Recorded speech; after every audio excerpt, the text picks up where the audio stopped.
പേര് എസ് അജയകുമാർ, സ്ഥലം ശാസ്തമംഗലം. വോട്ട് രേഖപ്പെടുത്താൻ വന്ന സ്ഥലം പൂങ്കുന്നം ക്യാപിറ്റൽ വില്ലേജിലെ അപ്പാർട്ട്മെന്റ് 4C. അങ്ങനെ ഒരു മേൽവിലാസത്തിൽ അജയകുമാർ എന്നൊരാളില്ല എന്ന് സാക്ഷ്യപ്പെടുത്തിയത് ആ ഫ്ളാറ്റിൻ്റെ ഉടമ. ഒരു സ്ഥാനാർത്ഥിയുടെ ഡ്രൈവർ തന്നെ വ്യാജ മേൽവിലാസത്തിൽ വോട്ട് ചേർക്കാൻ വരുന്നതിന് ന്യായീകരണം എന്ത്? Question number 1. Question number 2. സഹോദരൻ്റെ പേര് സുഭാഷ് ഗോപി, ഭാര്യ റാണി. ഇരവിപുരത്താണ് ഇവരുടെ രണ്ടുപേരുടെയും വോട്ട്. അവിടെ വിജ്ഞാൻ ഭവൻ ബൂത്തിലാണ് ഇവരുടെ രണ്ടുപേരുടെയും വോട്ട്. 6 മാസം ഒരു മണ്ഡലത്തിൽ സ്ഥിരതാമസമായിരിക്കണം എന്നുള്ളതാണ് ചട്ടം. ഹബിച്വലായിട്ടുള്ള പെർമനൻ്റ് ആയിട്ടിരിക്കുന്ന റെസിഡൻ്റ് ആവണം ആ മണ്ഡലത്തിൽ എന്നുള്ളതാണ് സുപ്രീം കോടതിയുടെയും ഹൈക്കോടതിയുടെയും ഒക്കെ ഉത്തരവ്. ആ ഉത്തരവ് കാറ്റിൽ പറത്തിക്കൊണ്ട് സുരേഷ് ഗോപിയുടെ സഹോദരൻ സുഭാഷ് ഗോപിയും ഭാര്യ റാണിയും ഇരവിപുരത്തെ വിജ്ഞാൻ ഭവനിൽ ബൂത്തിലെ വോട്ടുണ്ടായിരുന്ന ഇവർ രണ്ടുപേരും BJP നേതാവ് ഭാരത് ഹെറിറ്റേജിലെ 115ാമത്തെ ബൂത്തിൽ വന്ന് വോട്ട് രേഖപ്പെടുത്തിയതിൻ്റെ ന്യായീകരണം എന്ത്? Question number 2. Question number 3. വിചാരകേന്ദ്രത്തിൻ്റെ തൃശ്ശൂർ മേഖലാ സെക്രട്ടറി, ചെറിയ പുള്ളിയൊന്നുമല്ല കേട്ടോ, RSSൻ്റെ സൈദ്ധാന്തികനാണ്.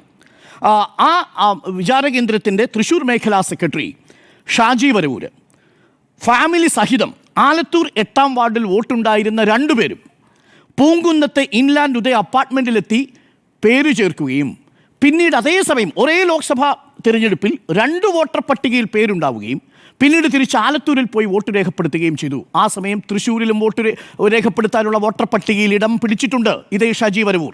ന്യായീകരണം എന്ത്? Question number 3. And question number 4. അനുയായിയായ ബിജു പുളിക്കങ്കണ്ടത്ത് ഭാര്യ സഹിതം പാലായിൽ നിന്ന് വന്നിട്ട് തൃശ്ശൂരിൽ വന്ന് വോട്ട് രേഖപ്പെടുത്തി പോയി. ഇവർ ആരും തന്നെ തൃശ്ശൂർ മണ്ഡലത്തിലെ ഹബിച്വലായ പെർമനൻ്റ് റെസിഡൻസ് അല്ല. എൻ്റെ ആദ്യത്തെ ചോദ്യം അതാണ്. എന്താണ് നിങ്ങൾ ഉദ്ദേശിക്കുന്നത്? ഒരു മണ്ഡലത്തിൽ നിന്ന് മറ്റൊരു മണ്ഡലത്തിലേക്ക് ആൾക്ക് വോട്ട് ചെയ്യാനുള്ള എല്ലാ അവകാശവും ഇന്ത്യ രാജ്യത്തുണ്ട്. പക്ഷേ അതിനൊരു ക്ലോസ് ഉണ്ട്. ഞാൻ ആ ക്ലോസ് പറയാം. ഗുവാഹട്ടി ഹൈക്കോടതിയുടെ ഉത്തരവാണ്. Guwahati high court 1999 election commission versus Manmohan Singh എന്ന കേസിൽ പറഞ്ഞിരിക്കുന്ന സുപ്രധാനമായ വിധിന്യായമുണ്ട്. ആ വിധിന്യായത്തിലൊരു വാചകം ഇതാണ്: ordinary resident shall mean a habitual resident of that place. A habitual resident of that place. It must be permanent in character and not temporary or casual. സ്ഥിരമായിരിക്കണം, താൽക്കാലികമാകാൻ പാടില്ല, കാഷ്വൽ ആവാൻ പാടില്ല. It must be a place where the person has the intention to dwell permanently. അവിടെ സ്ഥിരതാമസം ഉണ്ടാക്കണമെന്ന് അല്ലെങ്കിൽ സ്ഥിരതാമസിക്കണമെന്നുള്ള ഉദ്ദേശത്തോടു കൂടി താമസിക്കുന്ന ആളായിരിക്കണം. സുരേഷ് ഗോപിയുടെ 11 പേരടങ്ങുന്ന കുടുംബമോ, സുരേഷ് ഗോപിയുടെ ഡ്രൈവറോ, സുരേഷ് ഗോപിയുടെ അനുയായിയായ ബിജു പുളിക്കങ്കണ്ടത്തിലോ, ഭാരതീയ വിചാരകേന്ദ്രത്തിൻ്റെ തൃശ്ശൂർ മേഖലാ സെക്രട്ടറിയെ ഷാജി വരവൂരോ കുടുംബമോ ഇവരുടെ കുടുംബാംഗങ്ങളോ ബന്ധുക്കളോ ആരും ഈ ക്ലോസിൽ പെടുന്നവരല്ല, പെർമനൻ്റായ റെസിഡൻസ് അല്ല. ഇത് കൂടാതെയാണ് വ്യാജ മേൽവിലാസം സൃഷ്ടിച്ച് അന്തിമ വോട്ടർ പട്ടികയിൽ ഇടം നേടിയ ആളുകളുടെ ലിസ്റ്റുകളുള്ളത്. ഇതിൻ്റെ ന്യായീകരണം എന്ത് എന്നുള്ളതാണ് ആദ്യത്തെ ചോദ്യം.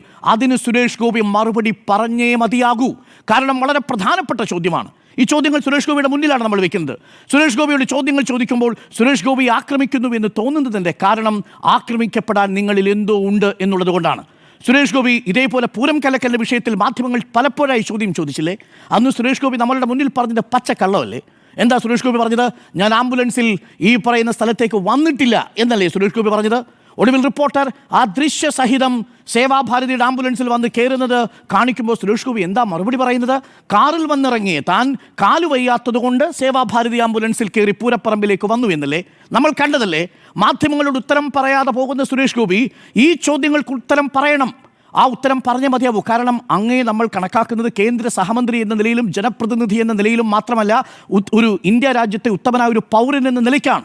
ജനാധിപത്യത്തെ അട്ടിമറിക്കാൻ ആര് ശ്രമം നടത്തിയാലും അതിന് താങ്കൾ അറിയാത്ത താങ്കളുടെ പാർട്ടി നടത്തിയാലും ഇന്നങ്ങനെയാണല്ലോ വിശദീകരിച്ചത്. സുരേഷ് ഗോപി എന്തറിഞ്ഞു? ഞങ്ങളല്ലേ ഇത് ചെയ്തത് എന്നാണ് പാർട്ടിയുടെ മുൻ അധ്യക്ഷൻ പറഞ്ഞത്. വീണ്ടും പറയുകയാണ്, 2029-ലും 34-ലും ഒക്കെ ഇതേപോലെ വോട്ടുകൾ കൂട്ടിച്ചേർക്കും. അങ്ങനെ കഴിയില്ല സാർ. അതാണ് ഞാനിവിടെ ഉദ്ധരിച്ച 1999-ലെ election commission versus Manmohan Singh കേസിലെ ഗുവാഹട്ടി ഹൈക്കോടതിയുടെ ഉത്തരവ്. പെർമനൻ്റായ റെസിഡൻസ് ആണോ എന്നുള്ളതാണ് ചോദ്യം.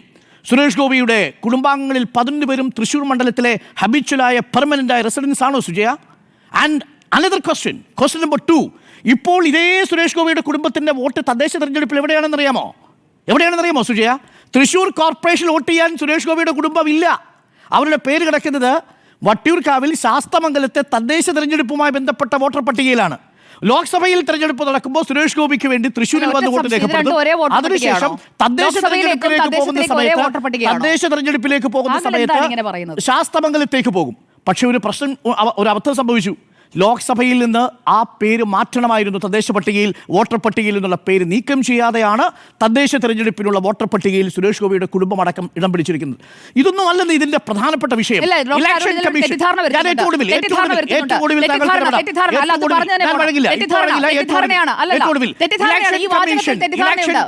നടത്തിക്കൊണ്ടിരിക്കുന്ന വ്യാപകമായിട്ടുള്ള ഇടപെടൽ. സുജയുടെ സമയത്ത് ഞാൻ ഇടപെട്ടിട്ടില്ല. ഞാൻ സുജയ്ക്ക് സമയം വഴങ്ങും ഞാൻ പറഞ്ഞതിനു ശേഷം. ഇലക്ഷൻ കമ്മീഷൻ വ്യാപകമായി നടത്തിക്കൊണ്ടിരിക്കുന്ന തട്ടിപ്പിന്റെ ചിത്രം ഇന്ന് രാഹുൽ ഗാന്ധി വളരെ വ്യക്തമായിട്ടല്ലേ കാണിച്ചത്? എന്താ, ബീഹാറിലെ SIRന്റെ ഭാഗമായിട്ട്, സ്പെഷ്യൽ ഇന്റൻസീവ് റിവിഷന്റെ ഭാഗമായിട്ട് 7 പേര് മരിച്ചതായിട്ട് അങ്ങ് പ്രഖ്യാപിച്ചു. ആ 7 മരിച്ച വോട്ടർമാരെ ഇന്ന് രാഹുൽ ഗാന്ധി നേരിട്ട് കൊണ്ടുവന്ന് ചായ കുടിച്ചു.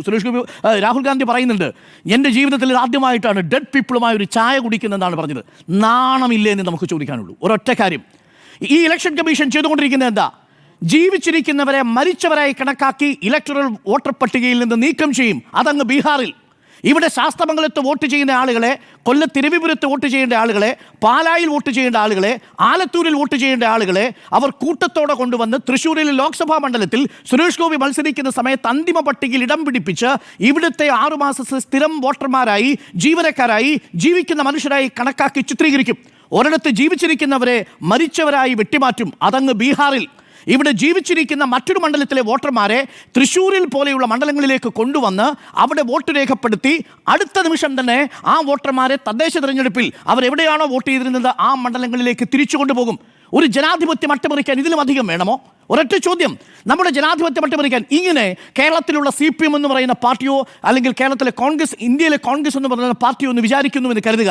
വാരണാസിയിലേക്ക് കോൺഗ്രസ്സുകാരും CPMകാരും ഇവിടുത്തെ ഇന്ത്യ മുന്നണിയുടെ ഭാഗമായിട്ടുള്ള മുഴുവൻ ആളുകളും ഒരു 5 ലക്ഷം വോട്ടർമാരെ കാശ് എത്ര മുടക്കിയാലും കുഴപ്പമില്ലെന്ന് കരുതി വാരണാസി മണ്ഡലത്തിൽ കൊണ്ടുപോയി താമസിപ്പിച്ച് 6 മാസത്തിന് മുമ്പ് ചെല്ലും ചെലവും കൊടുത്ത് ചട്ടപ്രകാരം കൊടുത്ത് നരേന്ദ്രമോദിയെ തോൽപ്പിച്ചാൽ അത് ജനാധിപത്യമാകുമെന്ന് ഞാൻ വിശ്വസിക്കുന്നില്ല.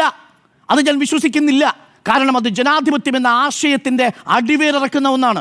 അത് ആ മണ്ഡലത്തിലെ ആളുകളാണ് ആ മണ്ഡലത്തിലെ ജനപ്രതിനിധിയെ തിരഞ്ഞെടുക്കേണ്ടത്. ഇതാണ് നിങ്ങൾ ഷോർട്ട് കട്ടിലൂടെ നേടിയത്. ഇങ്ങെടുക്കും എന്ന് പറഞ്ഞപ്പോൾ ഇതിങ്ങനെ എടുക്കും എന്ന് നമ്മൾ കരുതിയില്ല. ഇത് വല്ലാത്തൊരു എടുക്കലായിപ്പോയി എന്ന് മാത്രമേ നമുക്ക് സുരേഷ് ഗോപിയോട് പറയാനുള്ളൂ. എൻ്റെ ചോദ്യം ഇതാണ് ഇപ്പോഴും. സുരേഷ് ഗോപിയുടെ കുടുംബം ആ മണ്ഡലത്തിലെ ഗുവാഹട്ടി ഹൈക്കോടതിയുടെ ഉത്തരവ് പ്രകാരമുള്ള പെർമനന്റ് ഹബിച്വൽ റെസിഡൻസ് ആണോ അല്ലയോ? ഒറ്റ ചോദ്യം.